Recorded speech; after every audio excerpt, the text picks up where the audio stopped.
Hello, welcome everybody. I'd like to open this Ramsar COP14 side event from the Green Climate Evaluation Unit of the Green Climate Fund. This event is called Finance for Adaptation, Biodiversity and Wetlands, What We Are Learning from Evaluations.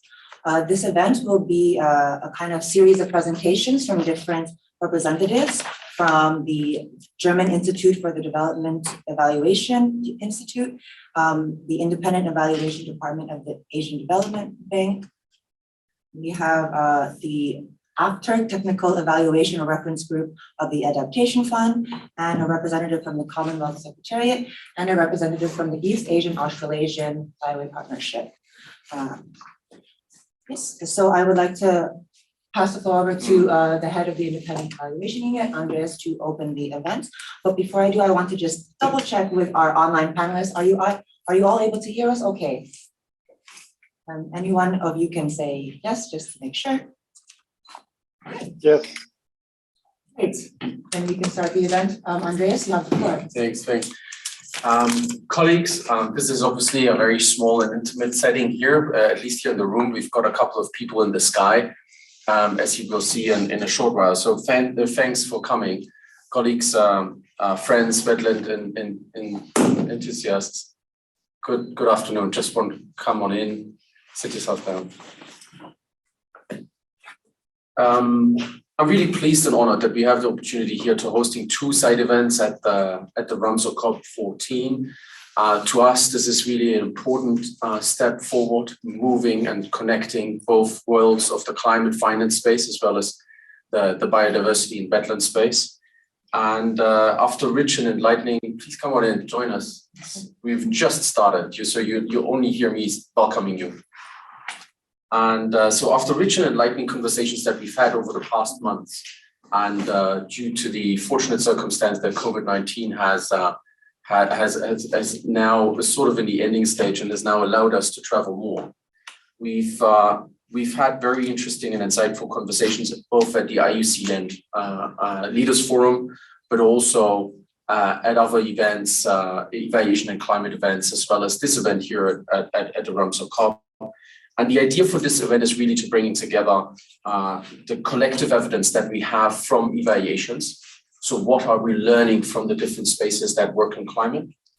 And as well, hearing your perspective in the sense of the question of biodiversity and wetlands action, and bringing those two worlds together. And with the knowledge that 1/3 of biodiversity has been lost, we know that the challenges that we had of us are big. So the time for incremental change is come to an end, and we really need to seek for the right scale and the transformational change in learning across the benches to tackle both crises, the climate crises as well as the biodiversity crisis. So to use the words of Mr. Ban Ki-moon, we do not have a plan B because we don't have a planet B.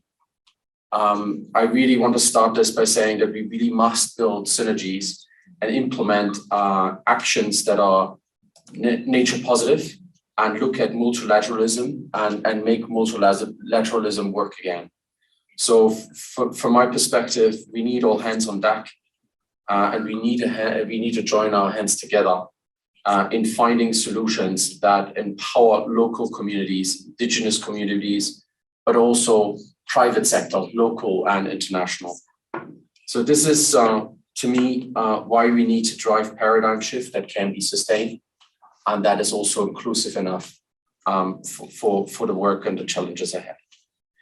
So from the climate finance perspective in general, and for the GCF that I represent here in particular, sustainable development potential is a difficult one to explain.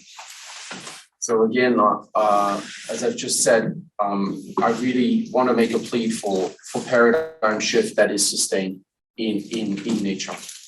And when we address this question here from the GCS perspective, we run into a couple of questions. So how can we explain development potential? How can we explain sustainability?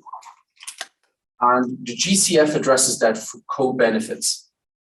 So it does describe climate projects through the action that one would achieve in terms of lowering emission or building resilience, but also looking at the question of economic, social, and empowerment co-benefits that it can provide at the same time.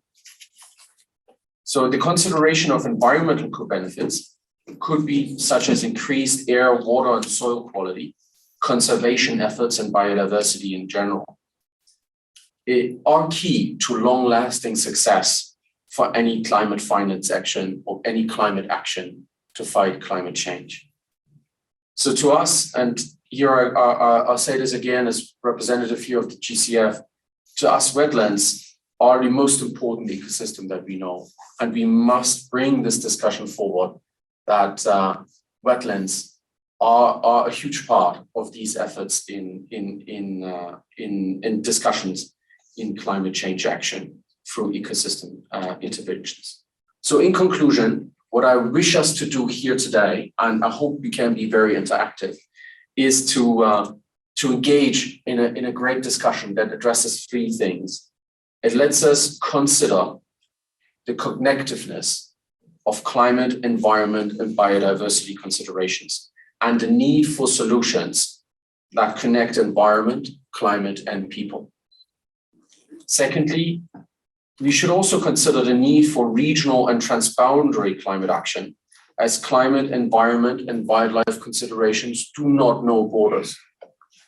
And we need to consider greater efforts across countries. And lastly, it's also that need for adequate stakeholder engagement, including the private sector, to truly catalyze the much needed financing for climate action and biodiversity action in an effective and equitable manner. So with that, I hope to have given at least a little bit of a background of what we're trying to achieve with this small event here. We now got a series of brief presentations, as Jennifer said. I'm not quite sure who's starting. Yeah, Is that myself? So that was the opening words. Sorry, it's been so long since we've done in-person events where we're getting all used to it again, but I hope you'll bear with us. So those are the opening words, but I forgot to actually introduce you to Andreas Reumann, because I'll be introducing all of the speakers briefly. So I'd first like to introduce you, Andreas Reumann, head of the Independent Evaluation Unit. He has extensive experience, including in designing impact monitoring systems for large R4D projects, developing alternate evaluation methods, and prior to the IEU, strengthening the Center for International Forestry Research and M&E capacity. With that, Mr. Reumann, Andreas, you can now go to the GCF's intervention for this event. So I brought to you a brief presentation. I brought with me a brief presentation on an independent evaluation that we've just done recently. And that's the independent evaluation of the GCF's approach to adaptation. And as the name suggests, we wanted to look at something more strategically to try to identify how is the GCF, as the largest climate fund in the world, addressing adaptation, right, in its work. So again, thanks for the opportunity to present these learnings here. And from our perspective, the GCF and the evaluations that we do at the GCF is always aligned to the question of mandate, and that's the mandate given by the Biodiversity COP, as well as by the GCF board. So drawing from findings and opportunities that were identified in past evaluations, we as an office have now done 14 evaluations of the strategy of the GCF so far. We highlighted that the GCF aims to fill a gap in the global financing space, and there is a need to reassess this aim in context of climate finance and climate emergency. So in that sense, the IEU has identified that there is an urgent need for the GCF to think about its niche in response to the finance landscape and the climate finance adaptation needs in developing countries. So I brought to you today 4 things that I want to talk about. And the first one you already see on the slide. That's the role of the GCF, the niche. The second question I want to assess really quickly in 5 minutes is the question of capacity. Third, I want to talk about access to finance. And lastly, I want to talk about measurement. Those are 4 key features, we believe, for an adequate approach for climate change adaptation. So the first one is the role. Unlike other climate funds, and considering the GCF business model, the GCF at this point avoids to define the concept of adaptation. And that's the concept of adaptation itself, climate change adaptation, as well as other concepts such as climate rationale, traditional knowledge, and innovation. And this is done to allow sufficient flexibility for the developing countries to define their needs in their unique context. With great flexibility comes also great responsibility.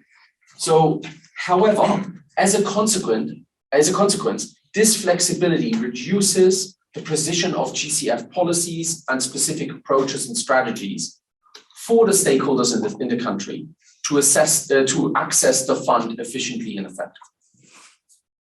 So again, we as our key findings state here, we are uniquely positioned to be that scale and with a high risk appetite, but it requires a lot of own initiative to define the niche that one would have to address in climate adaptation. So this is critical. The GCF has the opportunity to make a considerable impact in adaptation compared to mitigation, and that's the right-hand side figure that we've shown here. We looked at the global market of adaptation needs and mitigation needs, and we saw that from the GCF's current portfolio and pipeline, the GCF has a far higher potential to be a moving element and a key actor in the adaptation space compared to the mitigation. Next slide, please. The next slide is on capacity. So in capacity, we found that the GCF has currently no approach to promote effectively the pursuit of greater coordination at country level. And this is to be seen as one of the major issues. The example that I brought you here is our capacity building program, RPSP, with respect to the objective of building national adaptation plans and other planning for adaptation. So here we found again, and this you see this on the right-hand side, that there are some concerns with regards to adequate distribution of such funds to all countries. So there are several countries that do not access any readiness funds for the GCF at the moment. And there's also some concerns with regards to addressing the capacity needs and concerns in the countries effectively and efficiently. So what we found in our study is that developing countries, in particular vulnerable countries like small island development states and least developed countries, they highlighted high transaction costs in accessing climate finance. And that was highlighted as one of the key challenges. They also included coordination costs to be far higher than for other funds. And that's the coordination costs across different funds and other bilateral donors to find the adequate partners to address recipient needs. And that we call in our jargon, in our GCF jargon, the question of matchmaking between the country needs as well as the potential entities and delivery partners to help implement these climate actions and capacity actions. Lastly, there's also a question of predictability that is of concern, and you see this here with the approval processes for readiness ranging between 14 days to 3 years, and that's obviously another concern of providing sufficient flexibility, for sufficient predictability. As a third, the next slide, please. As a third element that I wanted to present here today, I wanted to discuss access. And that is particularly relevant when you look at the most recent IPCC reports. So what we found is that in particular in private sector and innovative financial instruments were not sufficiently considered in the past. So we only had 2 private sector projects that truly looked at adaptation as a core action in recent years. And you see this here in the graph that we have very moderate funding through the private sector facility of the GCF and it's only been increased by one additional project from AFD, the Agence Française de Développement, in 2020 around B21. So again, this shows you that to respond to the climate urgency and the scaling opportunities in climate finance, the GCF has not really reached its full potential yet. Next slide, please.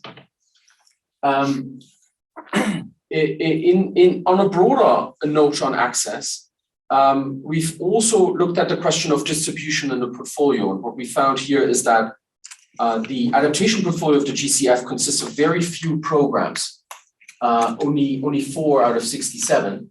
And most projects are grant-based and dominated by 6 international accredited entities. So we've got you on the right-hand side, you see the donut. I'm sorry, I can't make it larger, but this is what we call the donut.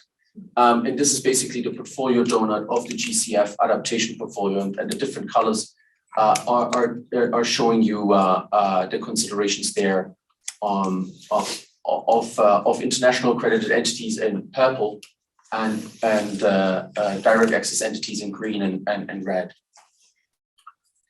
Lastly, and I'll conclude with this slide very briefly here. Lastly, there's also this question of approval of adaptation projects, and they take far longer compared to mitigation projects.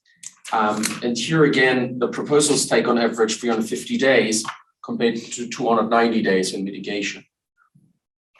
One question here one feedback that we've got here as a key feedback is that the complexity of adaptation projects is far larger when thinking about climate, as you can't connect climate, the climate effects efficiently to the activities that you have in adaptation, and that's creating a barrier for that's creating a hurdle for the approval of adaptation projects. So my last slide, next slide, please. And that's the fourth element that I wanted to bring here today, and that's on measurement. And here, this is another challenge for adaptation activities and investments, and that is the definition of key concepts such as traditional knowledge and innovation, which are key for projects in the GCF. And again, here we see the problem at hand is that there is currently no specific approach in how to achieving impact in the adaptation portfolio of the GCF. There are various guidelines, but there's still sufficient. Again, this is this flexibility concept that I was speaking initially. There's lots of flexibility that's given, but that is obviously coming at a cost of precision of measurement, and that makes it very hard for the fund to steer its portfolio for impact. So the next, what are we learning from this? Next slide, please. Are 4 things that I want to bring here today, and this relates to the recommendations that we brought with our study to the board of the GCF. First, the GCF ought to clarify its position and vision in the climate finance space, in particular in adaptation, and implement methods that help coherence and complementarity across different financing entities. Secondly, in regards to capacity and adaptation planning, the GCF should clarify how readiness could be used in the future to help adaptation planning and addressing technical support to challenges and helping to support the matchmaking efforts for climate projects. In the same light, as I said here, for access and scale, we find that the GCF has the opportunity to catalyze private sector finance, but unfortunately has not seen the window. I've shown you this slide before. There are certain market barriers that have been mentioned, but there's also internal struggles at this point. In terms of access, we also found that the GCF should respond to the urgency in adaptation by addressing policy environments more, and that has not been done in the past.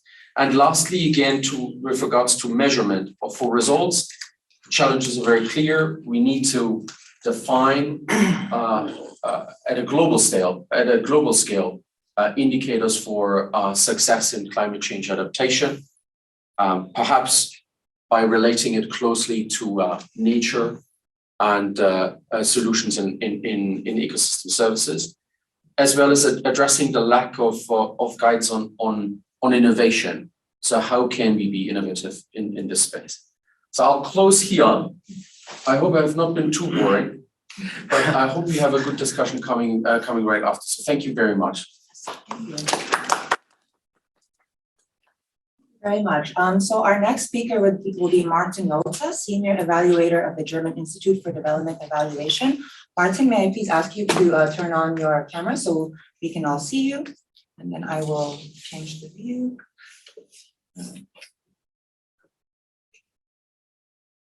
Yeah, thank you so much, Jennifer. And thanks. I'll briefly introduce you first to our okay. audience. Yes. I just wanted to ask you first to turn on. So sorry about that.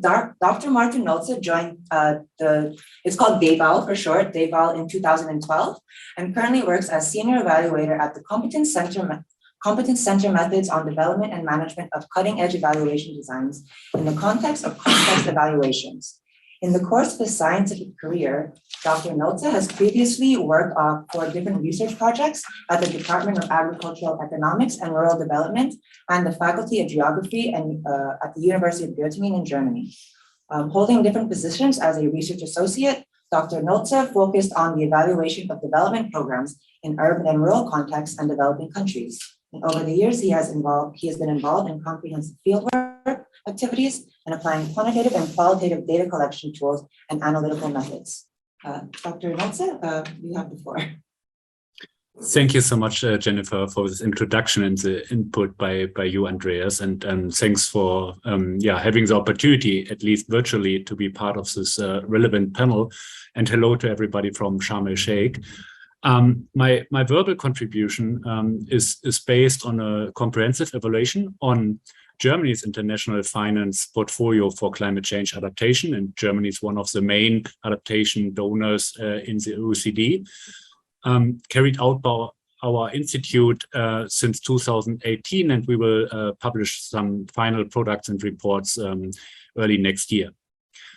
When we started the evaluation on climate change adaptation with an evidence mapping exercise together actually with IEU GCF in 2018, we identified a range of different types of interventions worldwide implemented to reach climate change adaptation objectives, including nature-based solutions, infrastructure investments, technological options, different forms of financial and market mechanisms, etc., that all target relevant objectives with regard to adaptation, such as dealing with climate-related shocks and stressors, increasing the adaptive capacities in partner countries, and strengthening the enabling environment, with a range of potential co-benefits and linkages to biodiversity and wetlands.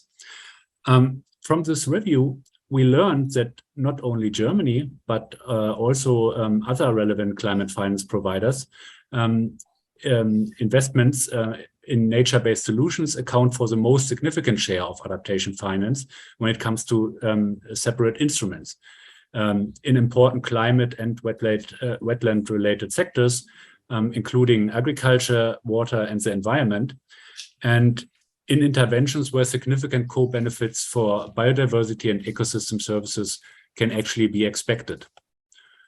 So in the course of a portfolio and allocation analysis of Germany's international climate finance, we came up with evidence that such investments are needs-oriented, meaning that funding is allocated especially to vulnerable countries, even though we've also found that increased climate vulnerability is not necessarily increasing the amount of funding available for the partner countries.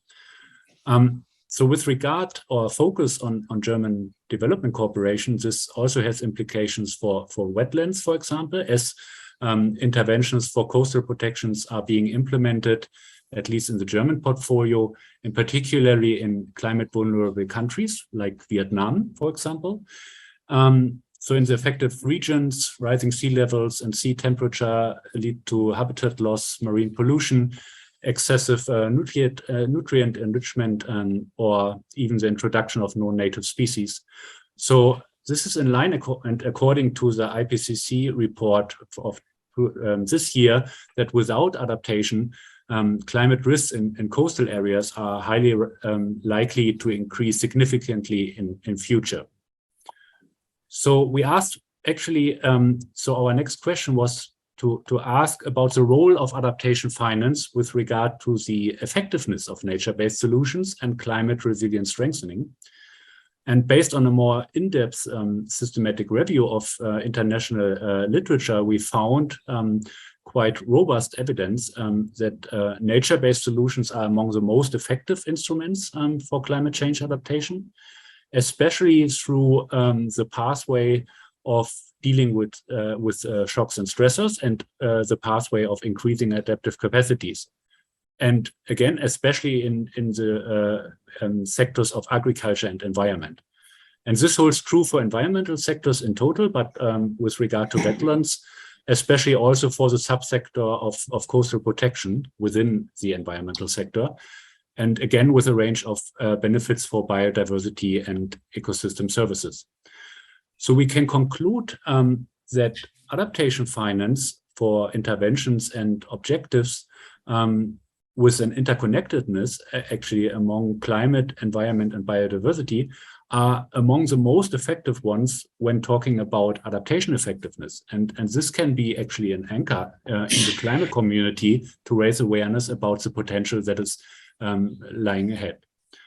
So against this background, from our evaluation and to our Ministry of Economic Development and Cooperation, we derive policy recommendations that, on the one hand, call for an optimization of adaptation finance with regard to climate vulnerability, and on the other hand, call for increasing investments into the most effective instruments, including nature-based solutions, especially in the sector of agriculture and the environment. And as important prerequisites, we identified actually the relevance of the alignment of instruments with broader risk management strategies and resilience strengthening initiatives, and also the conceptual and practical integration of other cross-cutting issues, such as conflict-sensitive and transformative adaptation. And yeah, thank you very much for your attention. I'm having given back to you, Jennifer. Thank you. Thank you, Martin. Then our next speaker, I'm just being a little bit conscious of the time, so I'll try and move it along quickly so we can get to the discussion part. Our next speaker, may I ask Shimako Takahashi to please turn on her camera and Martin to please turn off her camera so people can see Shimako.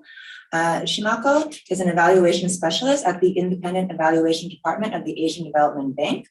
She is primarily focused on evaluations related to agriculture and natural resources management. She has 20 years of international development experience across regions such as East Asia, Southeast Asia, South Asia, and the Pacific regions, and at ADB, the UN, NGOs, and JICA. Shimako's international career began in Sarawak, Malaysia, where she worked on forestry and indigenous people. And before that, she was with the National Institute of Genetics in Japan. Shimako, the floor is yours. Thank you, Jennifer. Let me share the my presentation first. Please.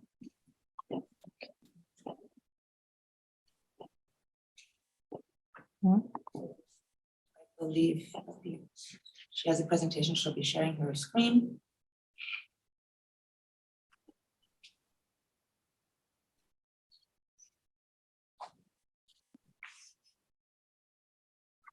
Can you share me?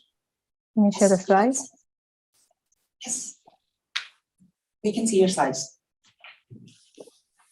Okay, great. Yeah, thank you for the opportunity and the introduction, Jennifer. And I'd like to share our evaluation related to biodiversity and climate change with a focus on adaptation. IED, Independent Evaluation Department, ADB, conducted a thematic evaluation of ADB support for climate change action during the 2020. So, and related to adaptation, key findings were first, the country strategies have improved their focus on adaptation in result frameworks in terms of strategic focus and also indicators of adaptation. And secondly, climate risk management framework was introduced to ADB in 2004, which has been quite instrumental, especially in mainstreaming adaptation. So one time during the evaluation period, ADB set an annual adaptation finance target 2 billion by 2020. But recently, last year, ADB has ramped up 34 billion for adaptation by 2030, which is about 3 billion annually. So this signals a new emphasis to strengthen the resilience in the Asia and Pacific region. At the sector level, adaptation was supported mainly by investment in the agriculture and natural resources and to transport and urban water sectors. Over the evaluation period, ADB's adaptation investment has been more focused on climate-proofing infrastructure. So, but recently we have seen some uptake, more use of nature-based solution, and increasing number of technical assistance projects has been preparing to support investment to look for opportunity to deploy nature-based solution. Just share our project evaluation on the ground level. This project in Sanjiang Plain, in one of the Ramsar sites in China, this project focuses on wetland restoration, watershed management, afforestation, and providing alternative livelihood for farmers inside the protected areas. The evaluation also applies a remote sensing technology, GIS, and then one of the findings was that the farming activities were completely removed from the protected area of the reserve, but at the same time, still farming activity has been taking place in remaining area in the nature reserves, including buffer zone. So one key lesson and also recommendation under the evaluation is that the need for more systematic monitoring of biodiversity-related outcomes and seek opportunity to scale up wetland restoration efforts. Another project evaluation we conducted recently was the Coral Reef Rehabilitation and Management Program, Coral Map Phase 2 in Indonesia, more in remote island and also Western North Sumatra provinces. The Coral Map Phase 2 project was the first one that introduced marine protected areas in the country and also implemented the conservation as a part of fishermen's normal trips. And the project focused on enhanced national and local capacity to manage coral reef resources and increase income level of coastal communities in the remote islands. So fisheries became more fully committed to the monitoring and control and surveillance activities under their normal fish practice, and partly because of the increased awareness of conservation, which also led to reduction in illegal or destructive fishing practices. So fishing landings were also in the project districts and provinces were increased and steadily. And live coral reef coverage also increased in the project provinces, but this trend didn't continue related to external factor or subsequent coral bleaching events. So one recommendation here is to support conservation, support the government to draw up an overall conservation plan for Indonesia's marine and coastal resource management sector. Given the coral reef or mangrove as working as not only as a habitat for organism, but also as working as a carbon sinks in the future. So key message to conclude is ADB work in the natural resource management will continue to be important for climate adaptation investment, and more work needs to be done on non-structural measures.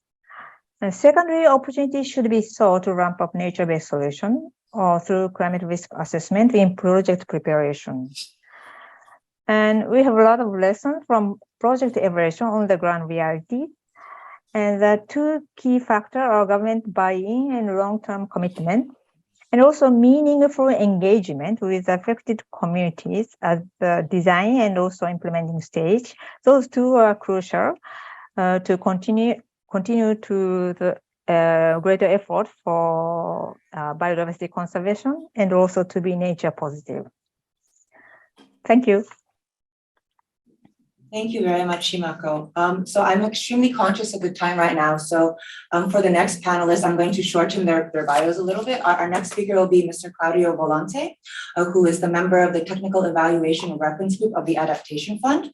And Claudio has 25 years of experience in the development, management, monitoring, and evaluation of sustainable development investments, programs, and institutions, both for public and private sector. He has a longer bio, but I'm going to have to shorten it for now so that we're able to get to the discussion part.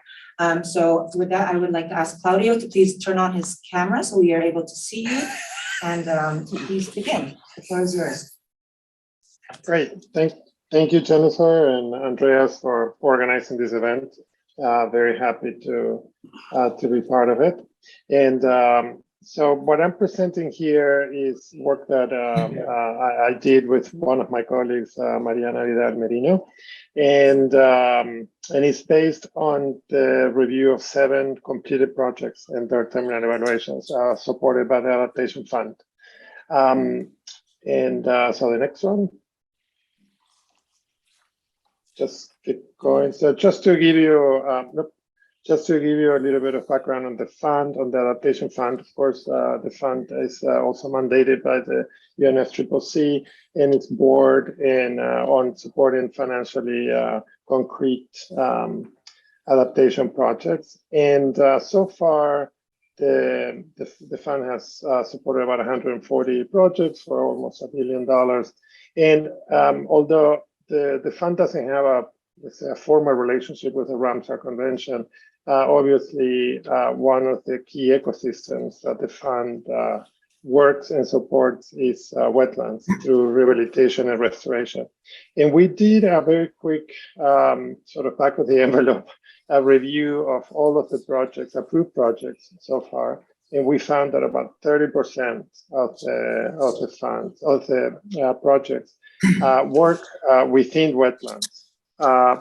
Very few of them within actually Ramsar, but we thought it was quite, and that's the map provides sort of a geographic location of all the projects that are working with the wetlands. And the round thing that you see on the top right is the new approved medium-term strategy of the Adaptation Fund. It was just approved a few weeks ago at the last board meeting, and it has 4 pillars: action, learning, and innovation. Anyway, you can have a look at that in the fund's website. The next one.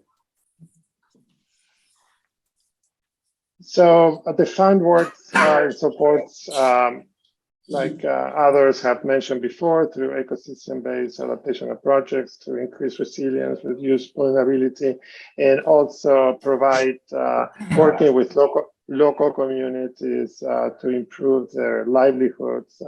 Because a lot of the activities that, of course, they were supporting try to affect or impact the livelihoods of the local communities. The fund also supports some work at the policy level. And many of the activities are community-based or locally led. The ones that we looked at through these final evaluations were basically community-based, but community-led activities are a major part of the new strategy. Next one. So we looked at these projects and came up. So if you can go to the next slide. Okay, so we looked at these projects and the evaluations, as I said, and we came up with a few lessons that we categorize in four. The first one is related to the design and project implementation. And again, you will see that a lot of these lessons are not necessarily they're not necessarily only applicable to wetlands, but are probably applicable to most ecosystem-based adaptation projects. But a key issue that we found is that many of the projects were saying that, of course, you know, the adaptive management of the project implementation is essential, particularly when you're looking at projects that are also developing new scientific knowledge. There were two cases, for example, where the project had to change, one related to the types of mangrove restoration, and the other one related to the impacts. So the introduction of new scientific knowledge is has a big impact, let's say, on the project implementation. And the other part also, the other big lesson related to project implementation and design is that many times we forget that at the end of the project, there will be infrastructures or there will be some activities that need to be maintained. So that was one other key issue. The next one, the next one relates to something that is very important to me in particular, but it relates to the existing threats. I don't know if you had a chance to to look at the new UNEP adaptation gap report that just was released a few days ago. There's a chapter 5 in it that I would highly recommend. That it talks about the the effectiveness of climate adaptation, and it's one of the key issues which we also found is the issue that a lot of the investments that we're doing in adaptation are being threatened by root causes of wetlands restoration. In particular, wetlands is such a delicate ecosystem in the sense that it's the end of many other activities that occurred in the watersheds and the coastal areas. So if you don't deal with these threats, all the investments that you're doing on adaptation, they're probably not going to last very long, because if you're still dumping untreated sewage, or if you're doing illegal logging in the wetlands then or the mangroves, then all the investments will not have a very long life. And the other one is also that a lot of the projects are very pilot, or they're very site specific, and they forget to look at a broader geographic that affects so basically when they develop the system, the boundaries of the project, they are very focused on the pilot sites rather than looking at it from a bigger geographic boundary. The next one relates to I think several speakers have also talked about the role of local communities, and several of the projects that we reviewed highlighted that the local communities and NGOs are a key actor, for example, in supporting the monitoring of the activities that are implemented, and also they can, since they are on the site, they're much closer. They can work on detecting any changes. Also, several of the projects indicated that women were found to be more effective in supporting the results, in particular because, again, these women are usually closer to the natural resources, and through agriculture or through water collection. So they are they are very effective. Now, obviously, a lot of these activities need to be very much supportive of improving their livelihoods. And that was also a key issue found for several of the projects, that unless the communities realize some concrete improvements on their livelihoods, it's very difficult for them to change the behavior. And the final area that we looked at in the next slide relates to the monitoring, evaluation, and learning. Of course, since I'm an evaluator, this is something very interesting to me. But many of the projects, and this is again not necessarily unique to wetlands or climate for that matter, many of the projects don't have the methodology to continue monitoring the investments and in particular actually determine also the impacts on the beneficiaries. And there's very limited indicators that support that. There are very limited systems that support the continue. And so in particular, many of the Adaptation Fund projects are considered innovative approaches. And many of these projects don't have the methodology, let's say, to actually determine if the innovation has been successful, which is essential for any sustainability or scaling up. So, so those were the key 4 areas of lessons that we found, and happy to continue the discussion. Thank you. Thank you very much, Claudio. I'll move very quickly to the next speaker, which will be Mr. Uni. Uni Krishnan Nair is the head of the climate change at the Commonwealth Secretariat. He is looking after the climate change program of the Secretariat. Uni, would you like to please turn off? You are on. Let me just see. The floor is yours. Thank you, Jennifer. And I would like to thank the Independent Evaluation Unit of the GCA for this opportunity of allowing the Commonwealth Secretariat to talk in this kind of a very vital evaluation. So we are also in a juncture where we would like to highlight some of the what do you call new initiatives that we are taking in this direction. So as most of you know, the Commonwealth, the flagship initiative of the Commonwealth, which is the Commonwealth Climate Finance Access Hub, has been in existence since 2015, and we've been like supporting member countries. So far, we have tangibly accessed around $60 million worth of projects for the, especially majority of them readiness. So we are moving in a direction in a 2-step process from more of readiness and readiness facilities for the countries, and then leading to more large-scale proposals, especially when the Commonwealth, out of the 56 member countries, 32 are small states. So obviously that makes us incredibly important for the countries to be prepared when it comes to planning, when it comes to adaptation planning, when it comes to gender mainstreaming in the adaptation process, etc. So that's the first step that we have taken. So in addition to that, now we gradually are also moving into the sector-specific readiness as well. So potentially many of the countries want specific readiness strategies, both institutional capacities as well as plans and programs within the crucial sectors like agriculture, fisheries, tourism, etc. So that's also something which we are doing closely with countries, and again thanks to the support from the Green Climate Fund and other funding lines. So in the last 2 years, we've been like evaluating the performance of the Commonwealth Climate Finance Access Hub to see how do we transition from the readiness and preparedness platforms, and of course the preparedness of the countries, and how do we graduate into more tangible and large proposals at scale that could have transformative impact in the ground. So in that process, what we have realized is that many projects that the countries are submitting are typically single department driven, or it's by and large driven from a single sector.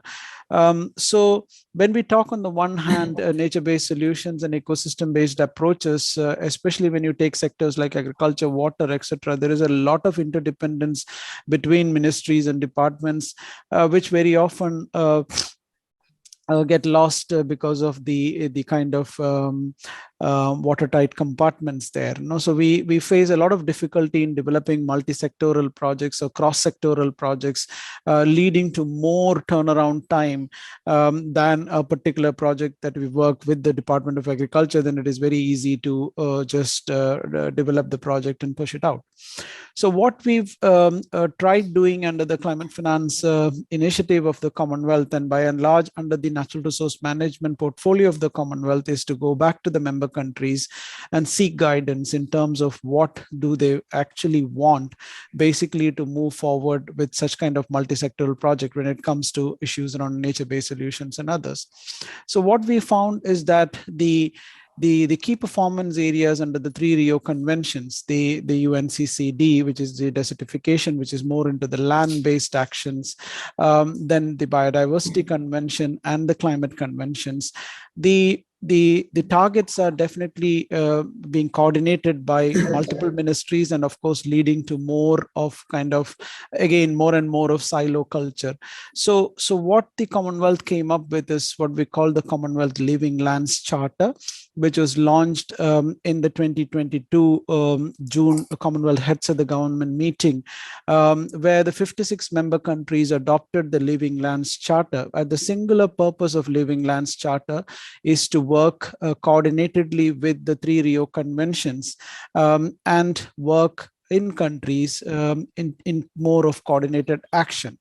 So within the Living Lands Charter, we have identified 5 important thematic areas from the low carbon and climate resilient agriculture to sustainable green cover and biodiversity, soil and water management, carbon neutral and climate resilient animal husbandry and livestock, and indigenous people and climate resilient development. So these 5 thematic areas were identified, and in these thematic areas, the strategy is to integrate the key performance indicators of the 3 Rio conventions and the agreed targets of the member countries, and then came up with 5 strategies, which is basically around evidence-based analysis and policies, financing for implementation, where again the Climate Finance Access Hub as a platform will be used, institutional structuring and governance, technical assessment, assistance and capacity building, and knowledge sharing. So we started off this in a pilot mode in the African region with the African Union Development Agency, AUDA, and the UNCCD and the conventions. Basically, we signed a tripartite MOU there to work in that region, especially around the Great Green Wall and the F100 initiative, potentially to see how we can integrate the 3 conventions KPAs when it comes to project development, so that we have more integrated solutions. And since this is already signed to agreement by all the 56 member countries of our Commonwealth, it became more handy for us to go back to the countries to start a coordinated action. So this is one mechanism that we are now taking into more implementation mode in other regions, including the Caribbean as well as in the Pacific. And we'll look forward to more closer engagement with the Independent Evaluation Unit and other partners in taking this initiative forward, actually. So I think that's one major intervention that I would like to highlight in this platform. Looking at the time, I'll stop here, and thank you once again for the Independent Evaluation Unit for the time that you provided. Thank you. Thank you very much. May I ask all of the online speakers to please turn on their cameras so we can see everyone at the same time? And dear audience, I know that our event is supposed to end at 1:15, but we also started 5 minutes later. So if you have time, I did hear from the technician that this room is available. So if you have a bit more time and you'd like to stay, I would like to invite the last speaker, which would be Mr. Doug Watkins, who is the CEO of the East Asian Australasian Flyway Partnership. And Mr. Watkins has over 30 years of experience, international experience in working on migratory waterbirds and wetland conservation and byways. And for you, I wanted to ask you, based on all the presentations that you've heard today, what are some of your perspectives and some of your key takeaways? We've built a network of internationally important sites for migratory waterbirds across the flyway. And so we have 18 governments as part of the partnership, and range also some intergovernmental organisations, the conventions, and 13 international NGOs. So we're a very perhaps a little unusual partnership with this range of entities that are involved in it. One of the strengths of the partnership is that we have a strategic plan where we set out what we're trying to achieve over the next 10 years. And we're very pleased that Asian Development Bank has come to us particularly, and I'd like to point out Duncan Lang, who's here from the Asian Development Bank, and they are interested in investing in nature-based solutions, and they see that the model that we have and the framework and the strategic context as well provides a framework in which they can do investments around particularly coastal wetlands that are of international importance.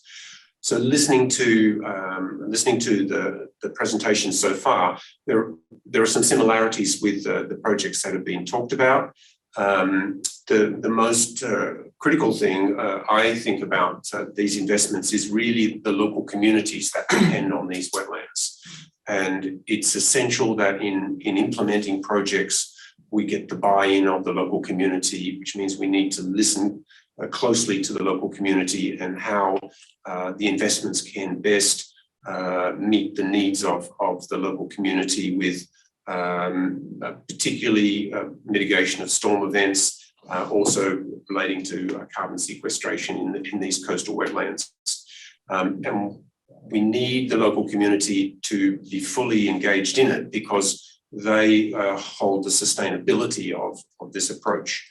And I welcome the work on evaluation of these projects because it's so important we learn quickly about how to make good investments and how to work well with local communities because we need these solutions to address climate change. Thank you very much.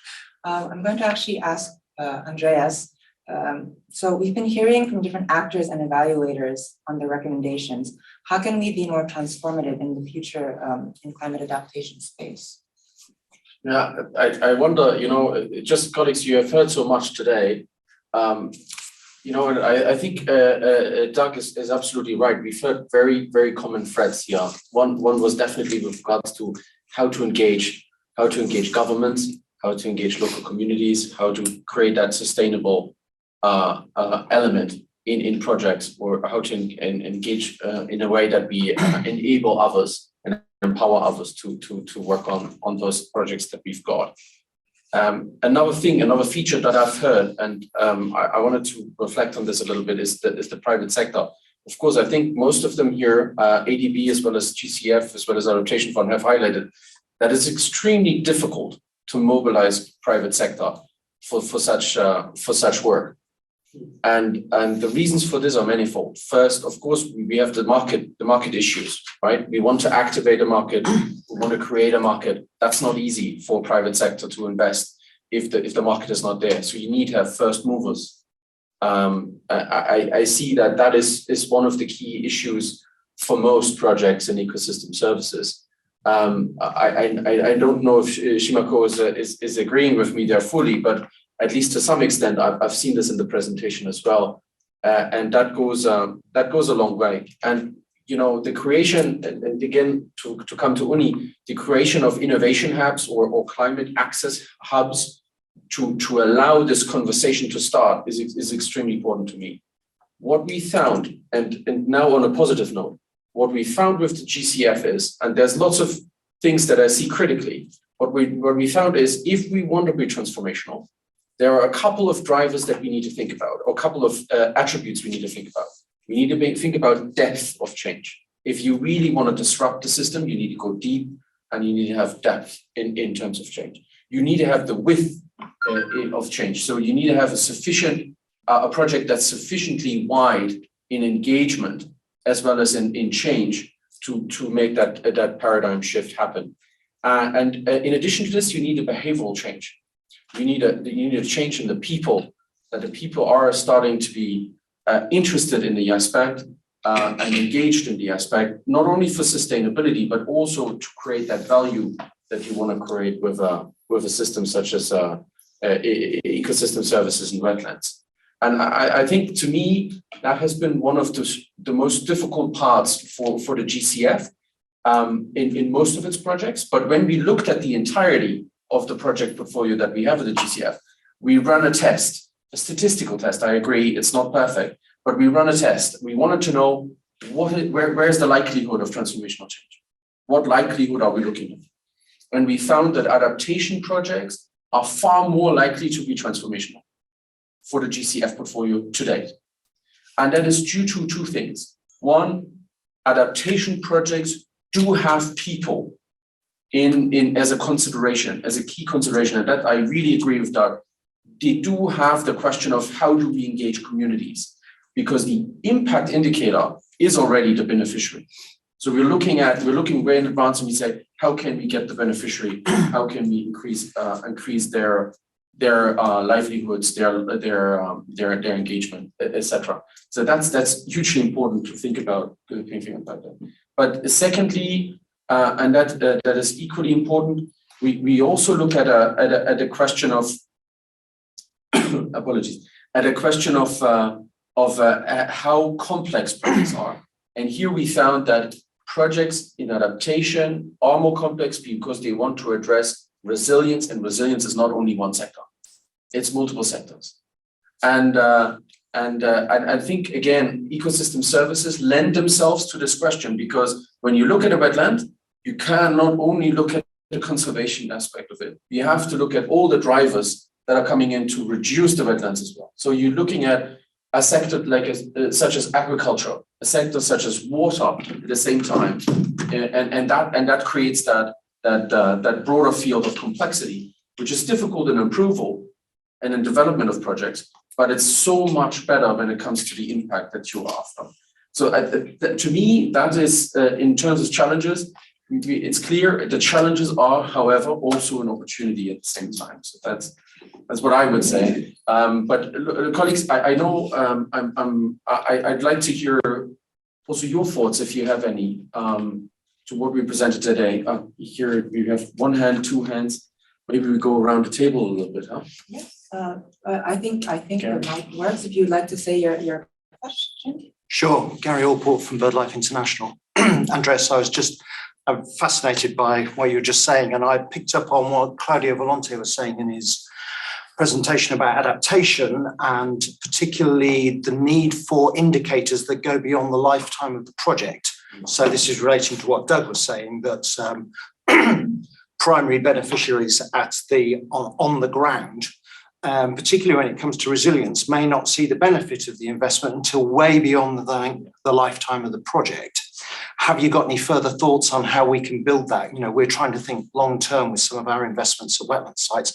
How can we build indicator sets that might actually capture that in a meaningful way and be meaningful to primary stakeholders on the ground? Yeah. Claudio, I don't know if I go first, if that's okay. You can maybe supplement as well. From my perspective, and that's one of the key recommendations that we made. We need to think, and we've done this for the fund since 2008. So we've done our first evaluation on the fund in 2018. And since 2018, we're talking about resource management and the question of how do we truly measure and how we can help measurement to also become part of a project, right? It's not only an exercise to be accountable for something, but it's also an exercise to continue the conversation about the impact that we're after. And especially in climate, we're not looking at something that happens 5 years from now or 5 years after the project. We're looking at something that happens 10, 20 years after the project. The key thing here is governments and local capacity. So there are national monitoring systems in place in some countries, not at all, but in some countries. To us, the most sensible way forward is to build capacity for measurement and for monitoring in the communities, in the countries. Citizen science, as many say, citizen science is one that would engage people in the projects and help to monitor the project at the same time. So it's basically you're creating a win-win from the perspective of watchdogs, as well as from the perspective of beneficiaries themselves. An issue there is, of course, the bias that you create with it. So you want to have independent, as best, independent and rigor and impartial monitoring. That's a different discussion to be held. But in essence, I would say country systems are key.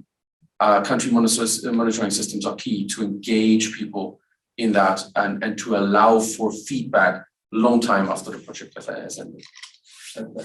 Claudio, anything from your end from the Adaptation Fund? I think, one thing that you have to look at it at the two different levels. I mean, I think you've been talking about the high level, and that is the whole linkages with the SDGs and the global stock taking. And many of the countries working with the Adaptation Fund are asking, how do we report all the activities that the Adaptation Fund is supporting through all of these other national level reporting, how do they are connected. And I don't think we have found that linkage yet. I haven't seen good examples either. On the local level, I think it's a little bit more, it's a little bit easier, and there's a lot of experience of providing local communities with the tools for monitoring. Of course, you have to have some NGOs, some of them are more activists that can be part of the warning systems, of increasing the threats or that's one way. But I think the local communities are a key asset because they're still there. They're going to be around. And we found some of the projects were saying the local communities are less vulnerable to political changes. So, they're always there. And the political system may change. But so anyway, so I think there's many examples around on how to provide the local communities with the tools to monitor and the financing, they shouldn't be doing it for free just because scientists want to know it. They should be doing it and get paid for it. But anyway, that's a different story. Claudia, I think we had a question over on this side of the room. I think are there any other questions in the room? Yeah, please. Do you want me to go? Yeah. Okay. So coastal wetlands talked a lot about. I'm James Robinson from the Wildfowl and Wetlands Trust. Coastal wetlands can offer climate mitigation and adaptation. They're pretty good in doing both of those things. And we know that we can value the ecosystem services for those types of habitats. It's been done in various situations. So you can look across. What it seems to me is that carbon has been quite key, talking about the private sector and providing tools that then help to de-risk and to give markets, investors, the confidence to invest in a market. So if you think of Vera codes, they've been really useful in trying to inspire that kind of approach. I just wondered for the panel, what other tools are we missing to reap those other benefits that we've talked about today for private investment to really get that risk-based approach so that they feel confident to invest, not just now, but into the future, the thing we've talked about. What does that create that sustainability and that kind of drive for long-term investment? Are we missing something that needs to be produced? Thank you. Any of the panelists, if you would like to answer this question, please, you have the floor. And also the panelists who are here in person as well, of course. Yeah, if I can just come in for that particular question in terms of what is lacking. So maybe from the practical experience working with the countries, I think it's now become a jargon that yes, privatization of adaptation financing or private engagement in climate action is a need.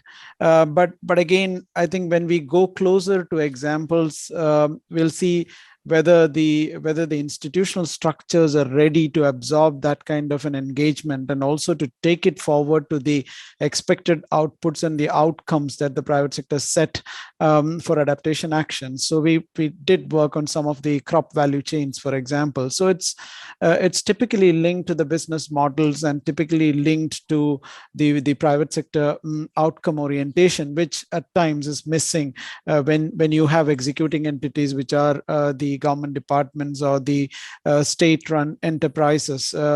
They're the orientation. So obviously, I think as a prelude to the work around private sector engagement, I think we need a lot of institutional capacities to be built in the basic institutions of the countries, so that this engagement will become more productive, fruitful, and at its scale. Otherwise, we do have islands of success, but that will continue. Thank you.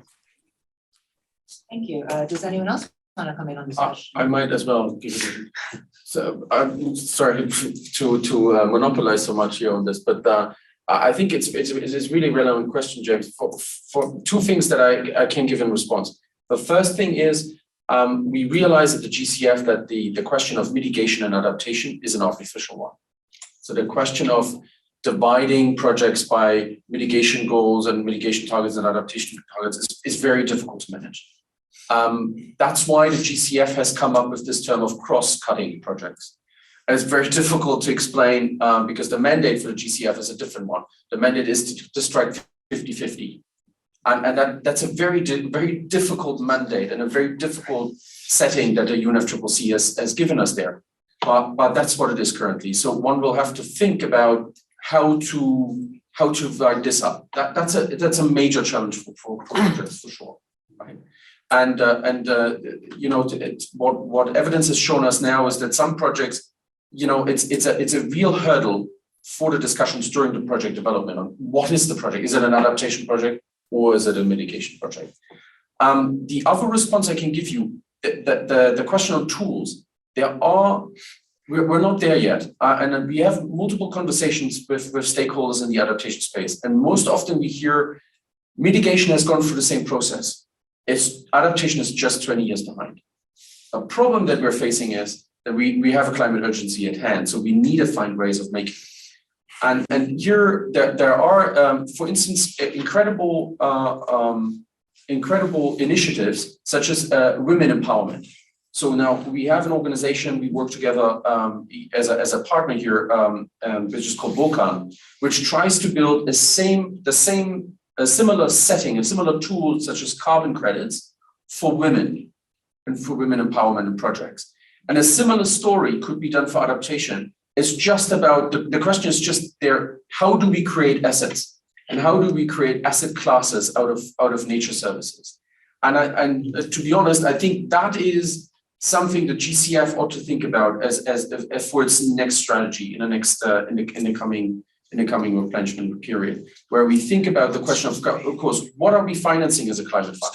And what we do is essentially de-risking certain asset classes that are very new, certain markets that are very new. And the adaptation space is there. So the idea, the first slide that I've shown you, the potential is there. The mandate is there. It's just a question of using that flexibility that is there at the GCF to tilt the conversation in the right direction. I'm not in operations in the GCF, so I can't say how it will turn out, but I can certainly bring the evidence and the learning that we've got for many evaluations. And what it's pointing at is that we need to create asset classes in nature for adaptation, and it will come. It will surely come. We're at the brink there to create asset classes and finance in adaptation.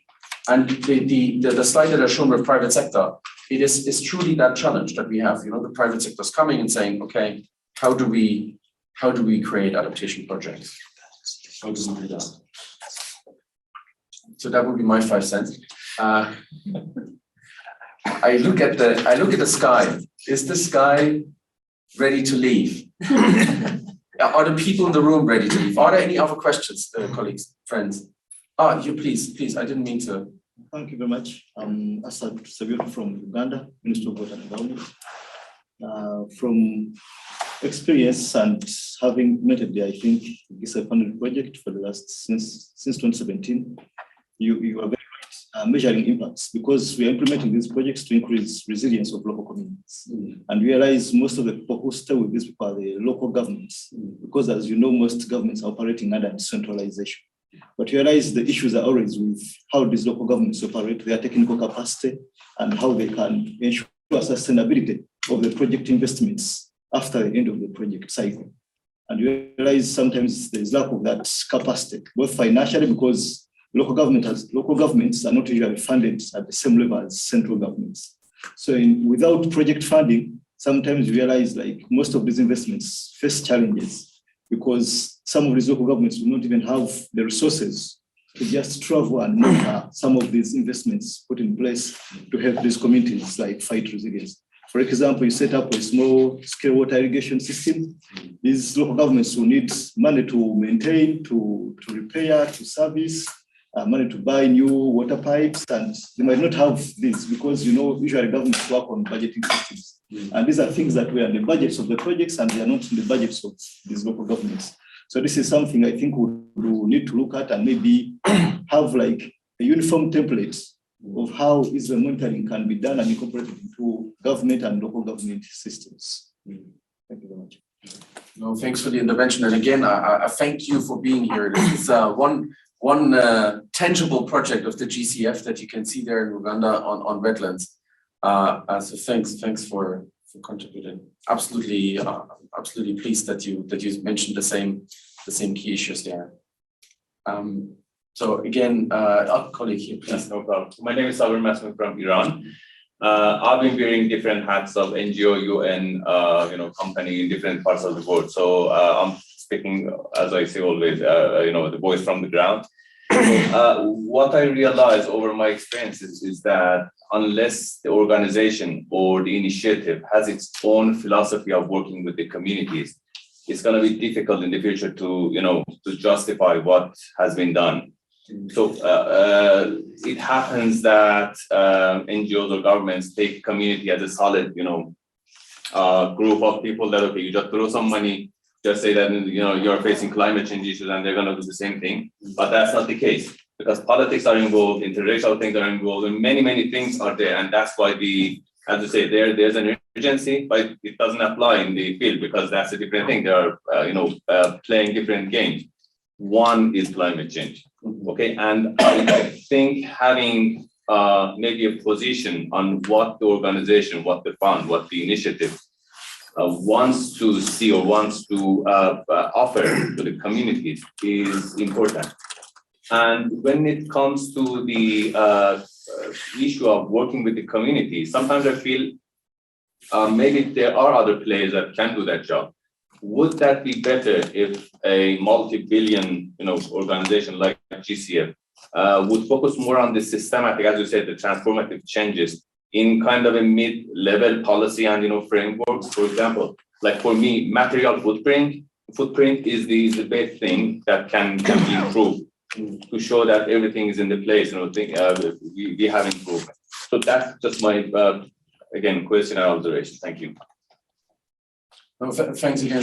That's an equally interesting conversation to go through. From our perspective, and I might actually just refer to Martin here. So DEval and GCF IU, we've actually done in 2018 now a global evidence review, and that's an evidence gap map. So basically, it's a very pithy tool that basically looks at all the interventions, all the sectors in climate change adaptation, and all the potential outcomes that you want to have, right? And then it looks at studies that would have identified such impacts globally. And there's two things that we realized. First, the climate change adaptation discussion is a very new one. There were almost no studies at global level before 2015. And after 2015, we've seen a rapid increase. Of course, one would say this is related to Paris Agreement and other discussions at a global stage. But it's interesting to say, because usually, evidence comes in a certain time lag. So that's the first thing. The second thing is what we found is there are absolute gaps and there's relative gaps. Relative gaps in the sense there's not sufficient information to give you something about the impacts in these pairs. That's something that one can address because you can just go and implement a similar project and have that replicability across different sectors, across different regions and countries. But there are also absolute gaps that speak about areas that we have absolute, globally speaking, no idea what's working and what's not. And this is the area of policy enabling environments, and the question of activities and successes and impacts in policy change are in at least in the climate adaptation space, given our study, are almost non-existent. And so now the question is, and that's a little bit of a plea, if you want. The question here is, and the plea here is, organizations such as the GCF, but also such as ADB, should go in these spaces to define what needs to happen, or to at least tell us what has worked in the past so we can replicate it in how to change policies. You're absolutely right. It's similar to our friend from Uganda who's made that statement. When you look at the subnational level, how are we ensuring that things that are discussed at national level are trickling down? It's the policy enabling environment that we need to address. But unfortunately, there's very little, globally speaking, very little knowledge on that at the moment. Martin, are you in disagreement, or would you want to say a few words on it? No, absolutely. I can just agree. You pointed out the absolute gap that we faced in the study, and yeah, you're absolutely right. Nothing to add. Thanks. I think we should probably close. Yeah, the sorry. session, because I don't want to keep you from your lunch and our colleagues from their lunch or their dinners, depending on where they are in the world. But thank you so much for attending. And if you want to continue the conversation, there is another IEU side event tomorrow at 1:15. I'll be talking about climate sector and role in biodiversity and wetlands conservation. So please do come to that as well.